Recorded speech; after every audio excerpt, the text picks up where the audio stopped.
حضرت ابو سعید خدری رضی اللہ تعالیٰ عنہ اور حضرت ابو ہریرہ رضی اللہ تعالیٰ عنہ دونوں اس حدیث کے راوی ہیں۔ فرماتے ہیں کہ رسول اللہ صلی اللہ علیہ وسلم نے ارشاد فرمایا کہ اپنے قریب المرگ لوگوں کو لا الہ الا اللہ کی تلقین کیا کرو۔ یہ حدیث مبارکہ صحیح مسلم کی ہے۔ جو شخص قریب المرگ ہو، یعنی ایسا محسوس ہو کہ یہ شخص اس بیماری میں فوت ہونے والا ہے، یا کسی حادثے وغیرہ میں وہ اتنا زخمی ہو جائے یا ایسی حالت ہو جائے کہ ارد گرد والوں کو محسوس ہو کہ اب یہ شخص رخصت ہی ہونے والا ہے، تو ایسے میں قریب موجود لوگوں کو چاہیے کہ وہ اس شخص کو یہ تلقین کریں کہ لا الہ الا اللہ کہا جائے۔ رسول اللہ صلی اللہ علیہ وسلم کی دوسری حدیث مبارکہ آپ نے ارشاد فرمایا من کان آخر کلامہ لا الہ الا اللہ دخل الجنہ، جس کا اس دنیا میں آخری بات لا الہ الا اللہ اس نے کہہ دی،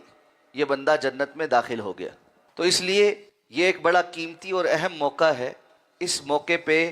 اپنے قریب المرگ شخص کو، قریبی کو لا الہ الا اللہ کی تلقین کرنی چاہیے۔ یہاں سے علماء کرام نے ایک اور مسئلہ بھی بیان کیا ہے کہ آپ صلی اللہ علیہ وسلم نے فرمایا لقیروا موتاکم، یہ کم جو ضمیر ہے کہ اپنے قریب المرگ لوگوں کو، اس سے پتہ چلتا ہے کہ یہ مسلمانوں کے لیے ہے۔ اگر کسی شخص کے سامنے کوئی کافر فوت ہو تو کیا اس کو لا الہ الا اللہ کی تلقین کی جائے گی یا نہیں؟ تو اس معاملے میں تلقین نہیں بلکہ دعوت پیش کی جائے گی، جیسا کہ رسول اللہ صلی اللہ علیہ وسلم ایک یہودی بچے کی جو آپ کی خدمت کرتا تھا بیماری میں تیمارداری کے لیے گئے اور وہ قریب المرگ تھا، تو آپ صلی اللہ علیہ وسلم نے اس کو دعوت پیش کی کہ اللہ پر ایمان لاؤ اور لا الہ الا اللہ محمد الرسول اللہ کا اقرار کرو۔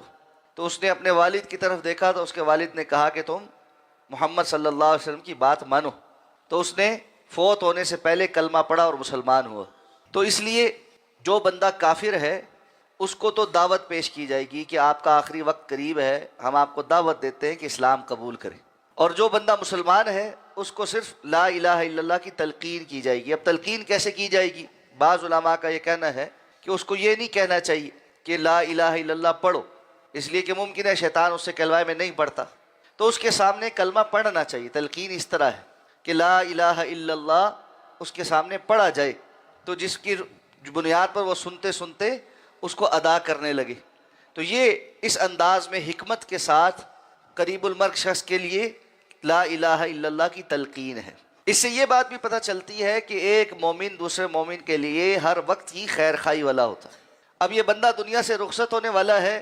تو ارد گرد والوں کو خیر خواہی برتتے ہوئے اس کے آخرت کے بہتر ہونے کی فکر کرنی چاہیے، اور یہ نہیں کہ بس ایک گریہ ازاری ہے اور ایک جو ہے آہ و بکا ہے، اور اس میں جو ہے بعض لوگ اونچی اونچی آواز سے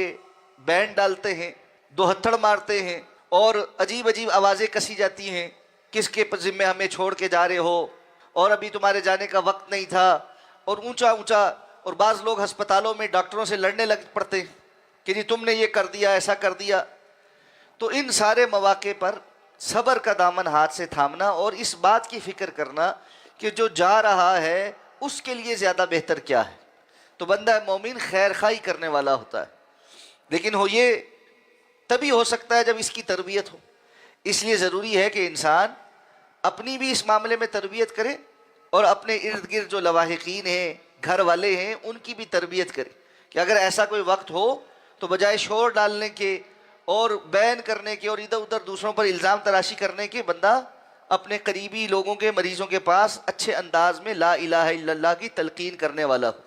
اللہ ہمیں سمجھ کر عمل کرنے کی توفیق عطا فرمائے۔ سبحانک اللہم و بحمدک، نشہد ان لا الہ الا انت، نستغفرک و نتوب الیک۔